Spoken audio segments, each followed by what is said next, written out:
Au chapitre des réactions maintenant. D'abord, les conservateurs ont dénoncé cette entente entre libéraux et néo-démocrates. La chef intérimaire de l'opposition officielle, Candice Bergen, a affirmé que ce n'est rien de plus qu'une coalition de socialistes qui vise à maintenir Justin Trudeau au pouvoir.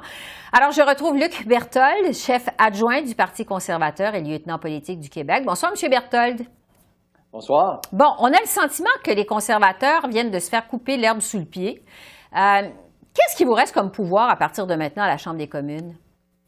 Ben, écoutez, on ne s'est pas vraiment fait couper l'herbe sous le pied parce que les libéraux et les néo-démocrates avaient déjà des ententes tacites de s'appuyer l'un l'autre. Quand c'était pas les néo-démocrates, c'était le Bloc québécois.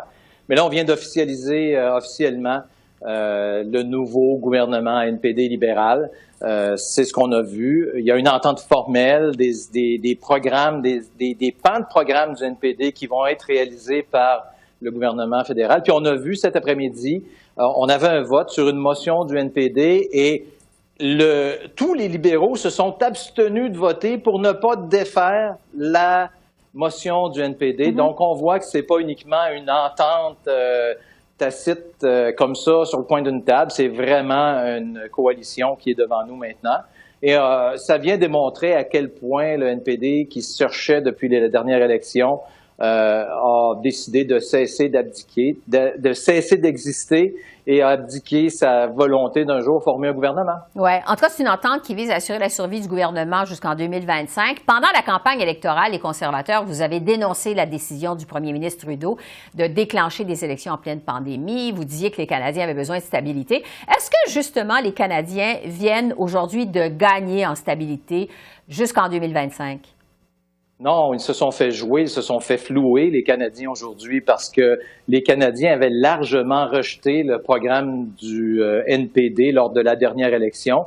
Les Canadiens avaient dit non à un gouvernement majoritaire au premier ministre Justin Trudeau parce que, justement, les Canadiens ne voulaient pas lui donner tous les pouvoirs d'un gouvernement. Et ce sont les Canadiens, aujourd'hui, qui sont les grands perdants. La stabilité au prix d'avoir floué l'électorat n'est pas une stabilité, selon moi, parce que quand on va avoir à payer la facture de l'ensemble des mesures qui vont être adoptées par ce nouveau gouvernement NPD libéral, quand on va voir le nombre absolument épouvantable d'intrusions dans les champs de compétences des provinces qui vont survenir au cours des prochaines semaines, des prochains mois, les chicanes qu'il va y avoir avec des provinces, je ne crois pas qu'on vienne gagner en stabilité du tout. Parce que, bon, en vertu de cette entente, aujourd'hui, le gouvernement s'est engagé, vous le savez, à progresser vers la création d'un régime universel de médicaments et la création aussi d'une assurance dentaire pour les personnes à faible revenu. Quand même, c'est pas rien. Est-ce que vous, du côté des conservateurs, vous vous opposez à ça? Et si oui, pourquoi vous êtes contre ça? Bien, la question qu'on doit se poser, c'est où on va prendre l'argent pour payer tous ces services-là? C'est la grande question. Le programme du NPD avait été chiffré à 200 milliards de dollars lors de la dernière campagne électorale et les parties les plus importantes de ce programme-là se retrouvent maintenant dans le programme du Parti libéral du Canada. Donc, a-t-on les moyens de se doter de tous ces services-là actuellement? Est-ce qu'on pourrait appuyer les personnes les plus démunies pour avoir accès à des soins dentaires? Sûrement. Mais la question est, est-ce qu'on va être en mesure, comme Canadiens, de se payer l'ensemble de ces services-là dans une période où il y en a déjà plus d'argent à cause de la pandémie. On est dans une période d'incertitude avec tout ce qui se passe en Ukraine. On doit augmenter nos dépenses militaires parce que ce serait de se mettre la tête dans le sable de penser qu'on ne doit pas en matière militaire.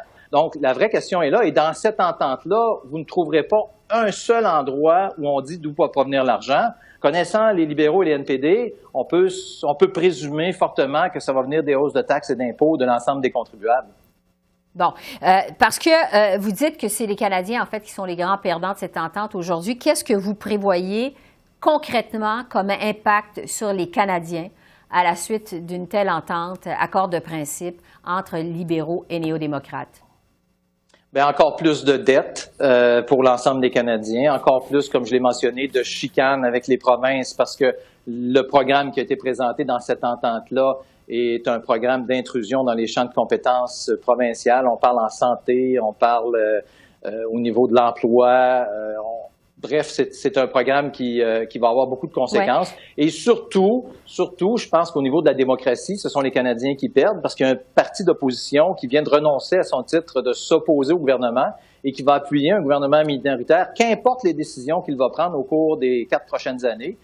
C'est du jamais vu. On ne trouve pas de précédent dans l'histoire canadienne d'une telle entente entre des partis politiques. Oui. C'est un coup de théâtre, bon, évidemment, politique à Ottawa qui survient alors que vous êtes en pleine course à la chefferie chez les conservateurs. Quel impact vous prévoyez que ça va avoir sur votre course au leadership? Ben moi, je ne pensais pas que la qualité des candidats de la course au leadership des conservateurs ferait à ce point-là peur aux libéraux qui décident de céder une partie de leur pouvoir au nouveau Parti démocratique. Je pense que c'est ce qui arrive actuellement. Mais il se passe quelque chose. Les Canadiens sont intéressés par la course au leadership chez les conservateurs de plus en plus.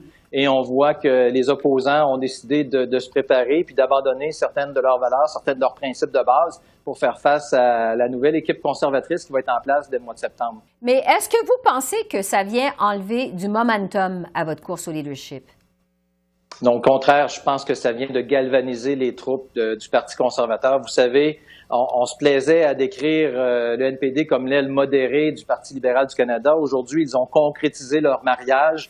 Donc, les Canadiens ont maintenant un choix s'ils veulent défaire le gouvernement de Justin Trudeau, le gouvernement de Jack Mincing, c'est de voter pour les conservateurs. Et je pense que la prochaine élection, même si elle est reportée à plus tard, va être très intéressante.